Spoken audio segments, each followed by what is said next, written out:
A graça e a paz a todos, a graça e a paz, Pastor João. Domingo, 14 de fevereiro de 2021. Pastor João, seja bem-vindo. Obrigado. Então, mais uma Escola Bíblica Dominical, mais uma EBD virtual. E Em Busca de Timóteo está andando, né? Nós já Sim, estamos chegando aí no capítulo 25, 27, né? Então, nós estamos aí caminhando. E tem sido bênção, tem produzido, né? Recentemente teve até uma denominação nova que eu achei muito engraçado, episódio violento, né? Então, assim, tem mexido, tem falado, eu acredito que tem cumprido o objetivo, né? Pastor João, se eu não tiver contado errado, são mais 2 meses e estamos encerrando esse livro. 2 meses? Se eu não, Ó. se eu não estiver equivocada, pastor. Eu já posso pôr, nós já compramos, adiantamos, né? O livro, o nosso próximo livro já está aqui. Então, acredito que depois dessa lição eu já vou pôr a lista, Ó, né? se preparem, né?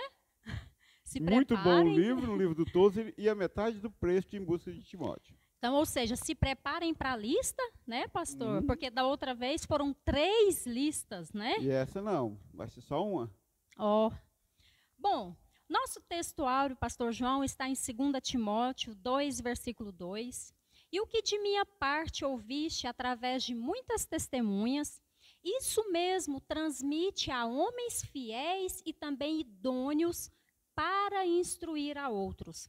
Pastor João, na lição anterior, nós falamos um pouco, né, sobre a desonestidade, né, sobre a postura, né, do crente, do testemunho dele, né, perante a igreja, perante a sociedade.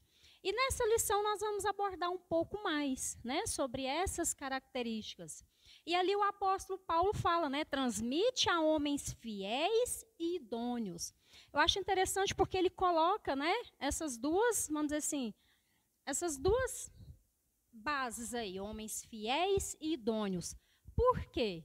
Porque se trata do evangelho de Cristo, né? O evangelho que precisa chegar puro ao coração do homem. Então, aquele que vai transmitir, aquele que vai receber para depois transmitir, ele precisa ser fiel à palavra, ele precisa ser idôneo, né? Não corromper a palavra. Paulo, em outro texto, fala a mesma coisa com outras palavras. Ele diz, sede meus imitadores como eu sou de Cristo. Então, eu acho interessante porque no início do ministério, alguns anos atrás, eu achava muito difícil ensinar, eu achava muito difícil olhar para as pessoas e dizer assim, me imitem como eu imito a Cristo. Daí eu descobri que essa não é a parte difícil. A parte difícil é achar homens fiéis e idôneos. Verdade, pastor. Falava isso com um ex-discípulo essa semana. Ex-discípulo? É, Ô, que, Senhor. que chega um determinado momento que a gente tem que começar a ponderar, não é? E até mesmo escolher com quem a gente anda. Eu sempre trago de Bela Vista, Goiás, meu pai, que as aves voam com aves de mesma plumagem. Sim. E às vezes você está voando tanto tempo voando, que você não para olhar quem está voando ao seu lado. E a verdade é que de vez em quando tem um ser estranho voando com você. Um monstrinho? Aí você tem que parar e dizer, opa, não é andorinha, né? Numa leitura de uns 3 anos atrás do Dom Quixote, eu descobri que essa frase vem do Dom Quixote, que andorinha só não faz verão. É uma frase do Dom Quixote. Contrapartida, uma andorinha voando com urubu também não faz verão. Né? Então, assim, realmente, encontrar esses homens que sejam idôneos e fiéis é uma tarefa incrível, árdua, é um exercício. Sim, realmente, pastor, um exercício para os pastores, né? Porque no contexto atual da igreja, né? Os pastores estão à frente, então é realmente uma tarefa difícil. No tópico 6 da página 206, né? Hipocrisia e desonestidade não podem caracterizar qualquer área da vida de um ministro de socorros. Quando somos honestos no nosso viver diário, as pessoas estarão abertas para crerem quando nós pregarmos o evangelho de Cristo Jesus. Eu lembrei da frase que eu li há muito tempo atrás, que ele fala assim, os olhos servem melhor do que os ouvidos. Edgar West. Então, ele fala, né? Você pode falar, mas o que eu vou enxergar na sua vida é o que vai valer. Eu não sei se foi Spurgeon, foi um desses pensadores que disse que fez aquela estatística de que milhões de seres humanos só lerão a Bíblia através do que virem nos cristãos. A verdade é que homens fiéis e idôneos, né, aqui no tópico 6 o autor chama de não hipocrisia e não desonestidade, mas são fiéis e idôneos, né, mesma coisa, aqui o antônimo, né? E, então, encontrar esses homens é uma tarefa árdua, nem sempre dá certo, né? Sabe aquela coisa assim de... eu fico comparando profissões, a irmã está no home office, então a irmã tem que atender, vamos supor lá, 200 clientes para fechar um cartão de crédito, para fechar um negócio, para vender um produto do banco do qual a irmã representa. Como pastor, é parecido. Às vezes, você tem que discipular 200 pessoas para, no final de 10, 15 anos de ministério, 2, 3 se tornarem homens fiéis e idôneos que te auxiliam, que construam o reino. Lembrei do seu exemplo, o senhor cita muito da rede, joga a rede ao mar e aí começa a separar os peixes e devolver ao mar. Então é mais ou menos isso. Se for desistir, desanimar, realmente não constrói. Eu já entendi que o trabalho pastoral é um trabalho de estatística. A maioria expressiva não vão se converter, não vão dar fruto, mas cedo ou mais tarde vão achar o mundo mais interessante e vão deixar a igreja. Mas, entretanto, todavia, não é por eles, não são esses que seguram a gente. São os fiéis e os idôneos que seguram a gente.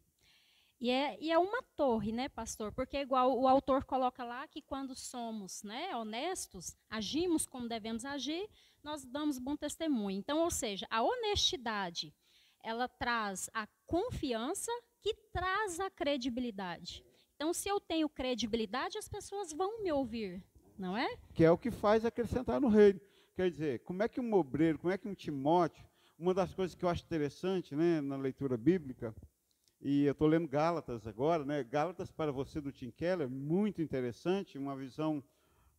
Eu estava meio em crise com essa coisa da graça. Eu sei que nós somos salvos pela graça, mas o discurso daqueles que vivem só nesse discurso da graça, ele fica falho. E o Tim Keller trouxe um discurso equilibrado, né? E eu estou lendo Paulo, né? Carta de Gálatas, e uma coisa que eu acho interessante no Paulo é a maneira tranquila como ele se dirige aos seus discípulos.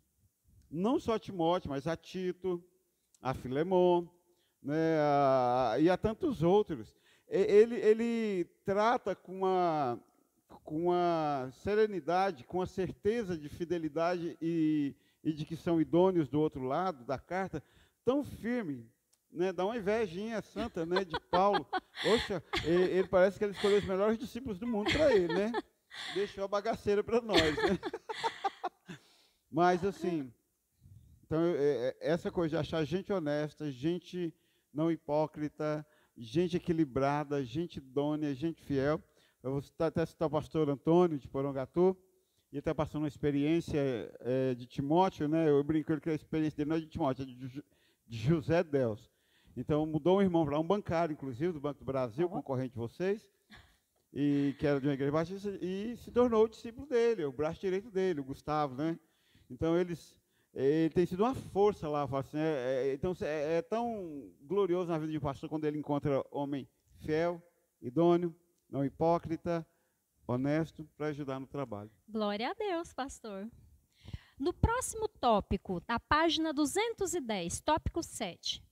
Grandes ministros de socorro são sábios em seus ministérios de púlpito. Pastor, isso aqui é uma parte... Um pastor precisa de pessoas em quem possa confiar, ó, o senhor falando aí agora, né, do pastor Antônio, que genuinamente procurarão edificar a igreja. Os ministros de socorros precisam agir com sabedoria e responsabilidade quando o púlpito lhe for confiado. Pastor João, vou fazer aquele tipo de pergunta capciosa. Lucas Assunção. E eu vou dar aquele tipo de resposta violenta e sangrenta. Oh, Deus! Pastor João, o senhor já teve que consertar uma situação dessa forma? O senhor alguém subiu no púlpito, eu estou falando não da IBNE, estou falando não, mas a nível... Também o Fábio, quando ele trouxe aquele sermão com a foto do Teseu pelado aqui, até hoje eu olho para a irmã Júlia e fico com vergonha daquilo. Mas eu falo assim, o senhor já teve a experiência de quando alguém subiu no púlpito e o senhor não sentiu confiança, não sentiu que a pessoa estava alinhada com o senhor? Eu falo a nível de ministério dos seus quase 30 anos. Sim, diversas vezes, diversas cidades, diversas igrejas. É impossível não viver isso. As pessoas chegam na igreja, a irmã sabe que existe uma diferença entre o que as pessoas vendem de si mesmas, a imagem que elas vendem, sim, daquilo que elas realmente são. Sim. Eu sempre lembro do pastor Carlos nisso, que ele sempre falava uma coisa: a gente que é bom tem que fazer, que senão o ruim faz. E é uma coisa, a igreja é uma coisa interessante. Por exemplo, assim, aqui na igreja, nós temos os que sonham em ser grandes pregadores, mas não são, porque não se dedicam.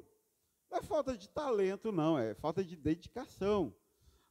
O púlpito não é uma aventura, né? Ele falou muito seriamente sobre o púlpito aqui. Sim. Púlpito não é uma aventura. E quando falo púlpito, eu não entendo só um sermão pregado. Eu entendo uma reunião dirigida, eu entendo o ministério assumido, eu entendo todo o trabalho na igreja. Então, existem aquelas pessoas que sonham em ser famosas dentro da igreja, mas não têm dedicação para isso. Existem aquelas pessoas que têm o dom e a revelação, mas usam bengalas da vida social para não dizer. A irmã é uma delas. A irmã tem o dom da palavra, a gente sabe disso porque já viu a irmã pregando. A igreja reconheceu... Viu? Foi violento, Lucas, tá vendo? E sangrento. Sangrou aqui agora. Então, a irmã tem o dom da palavra, a irmã trazia uma palavra de Deus, mas a irmã não quis, por medo e preguiça, de preparar sermão. Preguiça, e sempre não. Ficava igual o Fábio, pediu, né, que eu já citei, né? Prega quarta. Ah, não, é muito pouco tempo. Como assim, de domingo para quarta? Depois ainda veio no grupo falar que não é igual eu, mas o pastor que faz só um sermão expositivo menos completo. E deu assunto, né? Até hoje eu ainda estou em dúvida se eu excluo ele, se eu deixo mais uns dias. Mas, enfim, a irmã tinha o dom da palavra. E eu não vi outro motivo a não ser preguiça, rebeldia e medo. Irmão Fábio, nos lascamos nessa. Né? Mas eu continuo na minha teoria. Quem tem que ter medo de receber um dom de Deus e não desempenhar, não sou eu. Verdade. Eu tenho que ter medo de não oportunizar. Eu oportunizo, né, Fábio? Agora, se o chamado é fresco, que é um camarim, quer que seja um ofício, convidando ele 6 meses antes, um hotel para ele naquele dia com água mineral, aí já não é comigo, é com Deus que chamou ele, né? O que temos para hoje é o púlpito. Mas, assim, é desastroso, né? E quando é alguém da igreja, assim, deixa pega lá fora e dá o tranco. E quando você convida, por isso que eu tenho tanta dificuldade de convidar alguém de fora, você convida um desconhecido. É um risco. Já aconteceu aqui, de vir desconhecido, e na hora do louvor tirar o sapato, começar a andar descalço, porque o lugar era santo. Aí eu queria morrer de vergonha ali no banco, né? Enfim, já assim diversas vezes. Por isso, cuidado. Por isso, os neopregadores têm que mandar o sermão antes, para ver se preparou mesmo. Enfim, é trágico. Enfim, eu acho desrespeitoso, né? A irmã Júlia sair de a pé lá da casa dela, chegar aqui para escutar a asneira aqui do púlpito. Verdade. O autor colocou ali, né, o pregador em quem o pastor possa confiar e que vai edificar a igreja. Então, ou seja, essas duas premissas, elas são satisfeitas quando a pessoa está alinhada com a igreja e com a visão do pastor. E eu lembro muito bem dos nossos discipulados, pastor João, quando há 20 anos atrás, falar igual o pastor João fala, né? Antes da pandemia, há 20 anos atrás, que eu subi no púlpito, a gente passava horas com o Senhor, preparando o sermão, né, avaliando, estruturando ali, fazendo terapia, a gente suave tremia, né, e tal. Ou seja, tinha toda essa preparação para subir ao púlpito e edificar a igreja de Deus. E com todos os cuidados, né? O pessoal acha, pastor José Delcio, é porque é preferido, isso, aquilo. Não, gente. É 15 anos, os primeiros sermões dele. Já aconteceu da gente vir para a igreja, ou sentar lá no banco e ele pregar para mim antes de pregar para a igreja. Né? De vez em quando eu dou uma coxada. Eu já estou anotando, mas já está quase a hora de sentar com ele e falar, você está voltando ao português de Ceilândia. Vamos voltar para o português padrão culto. Ainda que a maioria dos irmãos não prezam a língua formal, mas quem está aqui em cima, e principalmente agora nesse tempo de gravação, perceberam que eu parei de falar palavrão ou insultar e falar Verdade. que eu não estou nem esse maloqueiro morrer? Agora Verdade. vai para a internet, né, gente? Então, português, dá processo. Dá processo. Então, é sério, é muito sério. Ok. No próximo tópico, pastor, da página 210, tópico 8. Se você é um líder de departamento, eu achei isso aqui também muito forte, pastor. Bom porque eu estava pensando nisso e não falei. Porque tem hora que dá a impressão que ser Timóteo é só ser pregador. Não é? E não é, né? Ou seja, se você é um líder de departamento, poderá ter que corrigir problemas específicos dentro da área de atuação do seu ministério. Mas isso deve ser feito com respeito, dentro da visão e valores gerais da igreja. Eu coloquei em letras garrafais, pastor, visão e valores da igreja. Né? Ou seja, e dentro da sua área de trabalho. Pastor João, por que isso é tão importante no âmbito geral do corpo de Cristo? Eu vou dar um exemplo que eu acho clássico para nós, e eu bati demais nisso, tenho até me calado sobre isso, que eu tomei uma decisão, e vou até aproveitar o ensejo e contar a decisão. Então, Uau! Ó. Vamos lá nessa questão de visão e valor. Eu tenho uma preocupação até um pouco exagerada com a comunhão externa, ou seja, aquela que não é praticada na igreja. Os encontros, as idas para a chácara, o churrasquinho, as saídas, o boteco, a sorveteria, a pizzaria. Já contei exemplos aqui de igrejas que eu fui, de rombos que se fazem. Né? Nós temos aqui dentro, não aconteceu aqui, mas irmãos, aqui aconteceu em outras igrejas, né? De acusações e tudo. Tudo isso se dá no ilícito.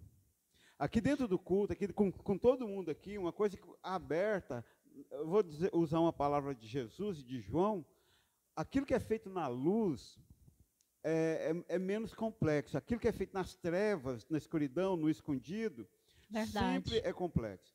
Então eu tomei uma decisão seguinte, eu não vou mais ficar vigiando, nunca vigiei não, né, mas falando, vigiando, entre aspas, vai sair com o seu discípulo, avisa, vai sair, vai convidar alguém para passar o fim de semana na sua casa, avisa, vai viajar e vai chamar alguém, avisa, né? O que acontece? Acontece que todo ser humano está sujeito a incidentes, que é diferente de acidente, o tempo todo. Então, a minha decisão agora é o seguinte. Então, vamos supor que a Carol tinha 8 anos. E vamos supor que o João Gabriel tivesse 8 anos. São da mesma sala, são amigos, vivem trancados. Agora você vai lá e busca o João Gabriel para brincar com a Carol na sua casa. É lícito? Eu incentivo. Eu acho que o povo da igreja tem que ter comunhão com o povo da igreja. Só que tem que ser uma comunhão na luz e não nas trevas. Tem que ser comunicado. Aí lá nas brincadeiras vai, vem, o João Gabriel beija a Carol, brincando de cozinhadinha lá no fundo do quintal. Para a gente que trabalha na escola, 250% normal. Para um pai que não sabe que essa idade tem a descoberta, a experiência e tudo, enfim, não é normal. E se ele vai lá, e se o Emerson visse isso, então fosse lá e desse uma peia no João Gabriel? Ou vice-versa. Né? Quer dizer, estava instaurada a bagaceira dentro da igreja. Então, querem fazer as coisas, querem ter uma comunhão nas trevas? Pode, porque o direito humano diz que todo mundo tem o direito de ir e vir. Agora, qual é a minha atitude? Já falei isso com o pastor José Deus. Então, fez a coisa sem nos comunicar, vai resolver sozinho. A nossa atitude vai ser, vamos excluir todo mundo. Todo mundo estava envolvido lá, não quer saber quem estava certo e quem estava errado. Nós vamos excluir todo mundo, deixar todo mundo no banco um tempo para reflexão. Porque se sabe andar sozinho, sabe resolver sozinho. Eu acho grave, eu acho sempre muito grave, né? Então, a visão da igreja, mas as pessoas insistem, discipuladores insistem em cometer isso. Sabe aquela necessidade adolescente de transgredir? Eu me lembro da coisa muito interessante. até foi com a Carol, né? Nós fomos para Jaraguá comprar roupa e tinha vaga no carro, pus no grupo. Quem quiser ir, ela, eu quero ir. Aí já falou com sua mãe, já, deixou. Então vamos. Chegou lá, nós fomos na Boca, lá naquelas bocas de roupa, né? Comprar roupa. Ela, nossa, foi a coisa mais transgressora que eu já fiz. Né? Então, escondido num lugar cheio de câmera para comprar roupa falsificada. Né? Mas o adolescente ele tem um prazer muito grande nessa coisa da transgressão. E o crente rebelde, ele tem um prazer muito grande na transgressão. Ele vê Sabe? lucro, né, pastor? Ou faz questão, por exemplo, no tempo de pandemia, eu falava, gente, vamos evitar. Aí a pessoa ia visitar o irmão, tirava foto, botava no grupo da igreja para todo mundo ver. Isso quando faz festinha de aniversário, isso, aquilo, e fotografa e põe para todo mundo que não foi convidado ver. Parece que ele se sente superior, mais amado, e está fazendo uma coisa que os outros são proibidos de fazer. O nome disso é imbecilidade, é burrice, é infantilidade, é autoestima baixa. O nome disso é falta de equilíbrio emocional. Então, assim, a visão da igreja, os valores da igreja precisam ser respeitados. Não porque eu sou, como diria Lorena, né, Lorena, um maioral aqui. Não é uma coisa conjunta. Poxa, eu tenho autonomia para receber Jaciara como membro da igreja, batizar alguém, mas eu ponho no grupo. Eu tenho tentado ser o mais democrático possível dentro do padrão. Agora, as pessoas gostam de transgredir. O perfil do transgressor não é um perfil do servo. O servo não, ele gosta de servir. É diferente. Todas as coisas não são lícitas, nem todas nos convêm. Eu posso tudo, desde que eu faça da forma certa, do jeito certo, no tempo certo, com a autorização certa. Então, só para ficar o hashtag, né, pastor, o aviso foi dado, né, o pastor comunicou aí de forma geral como será daqui para frente. Vou excluir todo mundo. Não estou proibindo a comunhão, não. Estou dizendo, faça comunhão na luz. Porque essa brincadeirinha, quem brinca nas trevas, uma hora não acha o caminho de volta. Uma hora da cabeçada. É. No próximo tópico, né, tópico 9 da página 212, é muito importante que o que está sendo ensinado, seja no púlpito ou no discipulado, esteja de acordo com as doutrinas, a visão e as crenças da igreja e do pastor. Você e seu pastor podem não concordar em tudo. Contudo, como líder, deve concordar em questões essenciais da Bíblia. Pastor João, temas polêmicos: calvinismo, arminianismo, amilenismo, pós-milenista e outras coisas. Aqui, pelo que a gente sempre vê e observa, por exemplo, nós temos 2 pastores e, por mais que o senhor seja um calvinista absoluto, né, e o pastor Edelcio é um quase arminiano. Ele Eu fala... acho que são as influências da Assembleia de Deus lá de Cirilândia. Ele fala outro termo, ele fala que é um calvinista, né, pela presciência de Deus. Eu sou tricotomista, ele é dicotomista. Mas aí o autor coloca, né, que nós devemos concordar em questões essenciais da Bíblia, né? A salvação é pela fé e não pelas obras. Cristo veio em carne, né? Como diz, morreu, ressuscitou. Temos o Espírito Santo, cremos na Trindade e outras coisas mais. Então, ou seja, o que está sendo ensinado, seja no púlpito, né, quando o indivíduo, né, o líder sobe no púlpito, ele precisa ensinar de acordo com a visão da igreja e dos pastores, mesmo que ele não concorde, mas precisa estar alinhado. Então, é por isso que ele tem que ser sábio sobre o que vai pregar, e é por isso que temos o respaldo antes deste momento com os nossos pastores.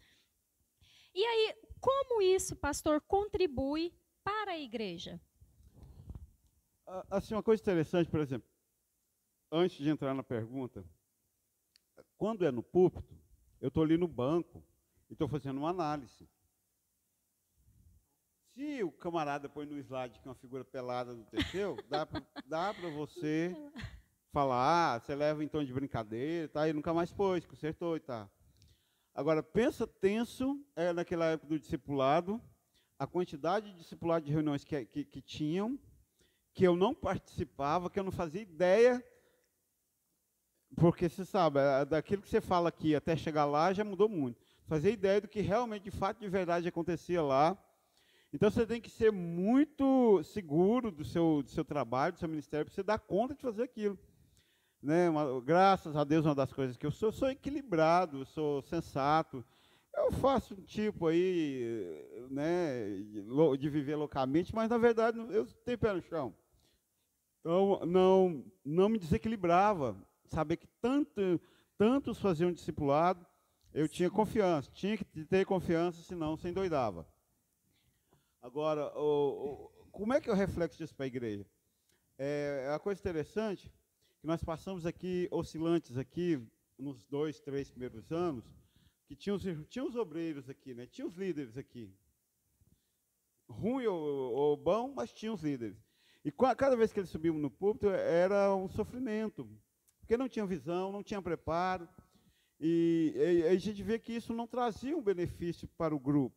Hoje, nós já estamos com um grupo pré-seleto, estudado, fez teologia, né? Um grande prazer é saber que, né, o pastor José Delcio teve um tempo analfabeto, sem ler, né? No último ano ele leu, parece, 15 livros que vocês leram? 14 livros, para a Então, o glória pastor de José Deus. Delcio, ano passado, leu 14 livros, a irmã Suzana leu 14 livros. Eu não fiz essas contas, não, tem que contar no computador. Mas, assim, então é tranquilo. O pastor, depois que começou a ler, recentemente falei para ele, viu tanto que é mais fácil pregar quando você está lendo? Verdade. Viu como é mais fácil fazer uma lição quando você está lendo? Não tem outro caminho. Então, o líder, ele tem, ele acrescenta demais à igreja quando ele se prepara, né? Isso é Sim. fato. E igual o senhor falando, né, por exemplo, dos discipulados, né, o voto de confiança, né, porque era um voto de confiança. Pastora Delcio, no caso, assim, eu estava fazendo discipulado com o senhor. E as meninas fazendo discipulado comigo. Só porque eu senti uma tranquilidade, porque eu tinha o respaldo pastoral. Segurança.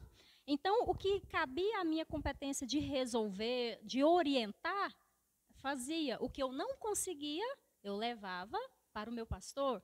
Então, assim, é um alívio, né, saber que temos esse respaldo. Eu vejo isso não com arrogância, não assim, né? Eu vejo isso, na verdade, como um privilégio. A verdade é que ter chefe é uma coisa muito boa, não é ruim. Então, e era interessante porque, por exemplo, a Aline estava com 2 adolescentes, quando ela teve algum momento de dificuldade, ela trouxe para mim. Ela veio. Não é? Então, É reação em cadeia. sim. Igreja, o reino espiritual, você vê que Jesus era assim. Verdade. Eu acho interessante, Jesus tinha o poder de multiplicar pães e peixes, certo? Mas ele não tinha tempo de sair averiguando quem tinha pães e peixes para ser multiplicado. Ele chama os discípulos que perguntam o povo que acha o menino que tem. Verdade. Recorde, chega até chegar. Jesus, é reação em cadeia. O reino de Deus se faz no coletivo. Agora, tem uma coisa interessante sobre isso, e até uma... Viu, Lucas? Uma sangria desatada. Que sério, que tem hora que eu fico sentado lá em casa pensando, como é que ainda tem gente que tem a cara de pau, o despreparo, a infantilidade, a burrice, a imbecilidade, a idiotice de ainda deduzir, tem que pensar para deduzir, para dizer que eu sou autoritário. Eu acho a igreja mais aberta que eu conheço, todo mundo fala o que quer, do jeito que quer, né? E a gente dá espaço, claro, não dá espaço para quem não se prepara, tudo tem critérios, qualquer lugar do mundo tem critério, né? Não é bagunçar também, mas realmente eu fico pensando assim, né? Muita falta de leitura, né? E olha só, pastor, o senhor me fez lembrar ali daquele texto quando Jesus envia os 70, né? De 2 a 2, ele envia os 70, né? Para a Judéia, para a Galiléia e tal. Eram lugares que Cristo tensionava a ir, né? Mas ele enviou. Ou seja, foi o princípio da representatividade que foi operado ali. Ele envia os 70, eles retornam, né, jubilosos com tudo o que aconteceu e tal. Mas Cristo preparou eles antes, né? Eles estavam com ele ali, foram preparados, estavam alinhados. E Paulo fala isso com os seus discípulos com uma outra visão. Ele fala assim, vocês vão obedecer em espírito como se estivesse aí. Verdade. Essa é a segurança do discipulador, do pastor. Né? Então, estou lá em casa. Estou lá em casa vendo Criminal Minds. A Suzana estava aqui na igreja com a Juliane. Eu não estava lá preocupado, ou vinha para cá ficar na sala do lado para ouvir o que era a conversa, não.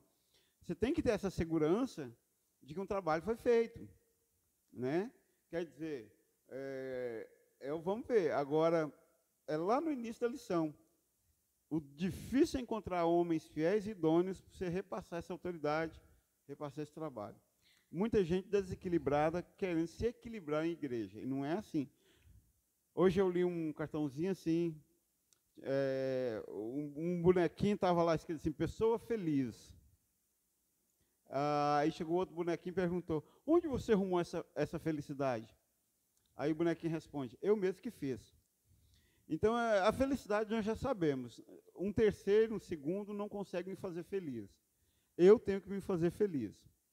E maturidade, equilíbrio, honestidade, fidelidade, ser um bom discípulo não é algo que alguém faz de você.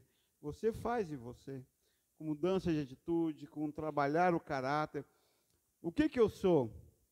Eu sou um mestre, eu ensino por excelência. Nato, é nato para mim ser professor, por isso eu não sofro escola. Então eu sou professor, eu não sou um reformador de pessoa. Né? Eu não vou pegar o X e fazer ele virar Y. Né? É ele que vai se transformar. O que eu posso? Posso dar ferramentas para ele, dentro da sua transformação, servir o Rei de Deus. Mas as pessoas estão esperando cair um raio para mudar. E não é assim. E colocando numa visão mais local, a honestidade que gera confiança, que gera credibilidade entre o pastor e a liderança, não é? Agora, claro, né?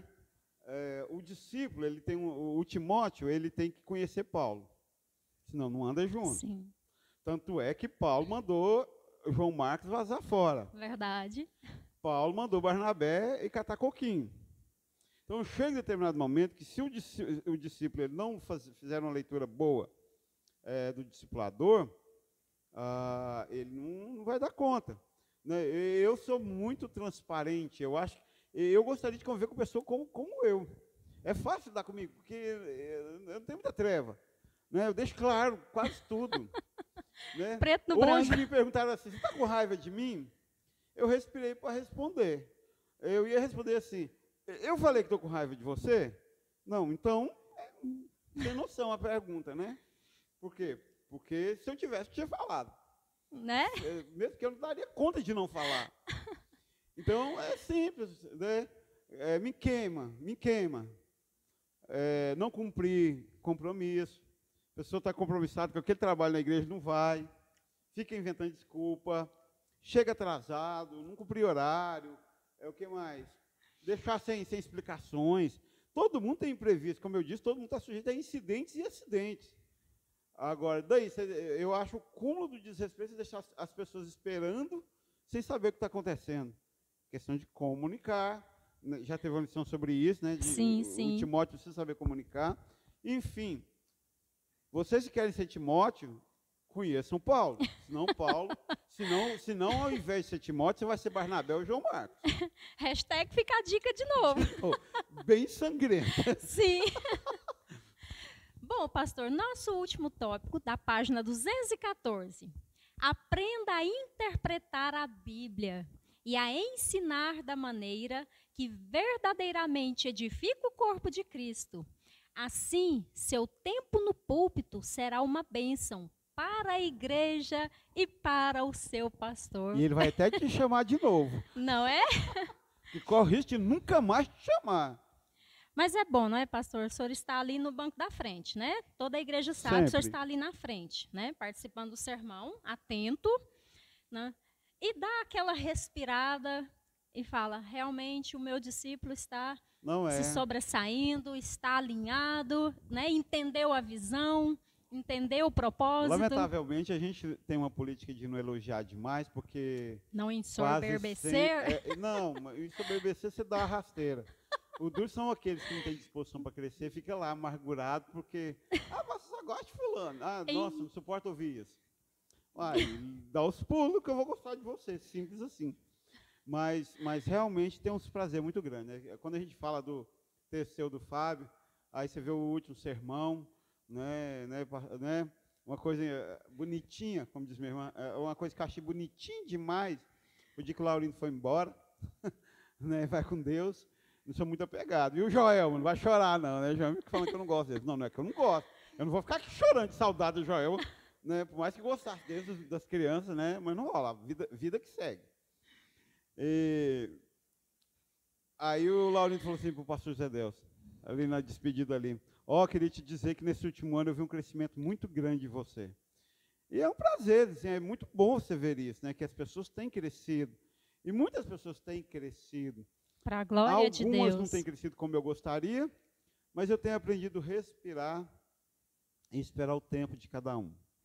Né? Não adianta também, voltando ao caso da irmã, tenho chamado, tenho o que falar, né? Deus deu uma palavra, tem exortação para dar ao povo de Deus, mas não adianta eu obrigar a vir, eu tenho que nascer, né? Falava-se na igreja de Bela Vista, Goiás, qual a melhor forma de fazer com que as vacas bebam água? Deixando sem água? Eu não sei esses ditados. O povo da roça sabe. Eu não sei. Dando sal. É. Enche o coxo de sal, a vaca come sal. Pastora Delcia ia tirar isso de letra. Tirava, ele respondia assim num sotaque sirilandense na hora. Mas funciona assim. Você enche o coxo de sal, ela termina de comer o sal e tá a carreirinha para o corpo, para onde tiver água. Então, assim, tenho aprendido que as pessoas precisam querer. E às vezes,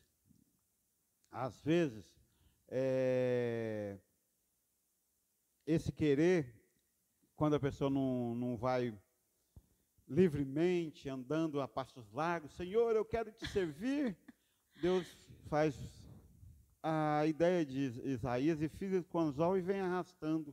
Verdade. Entendeu? Então, cada um é cada um. Eu espero. Aprendi. O que eu aprendi em Goiânia? Eu aprendi a esperar. 18 anos que eu estou aqui esperando. Quem diria, pastor João? Ainda me dói.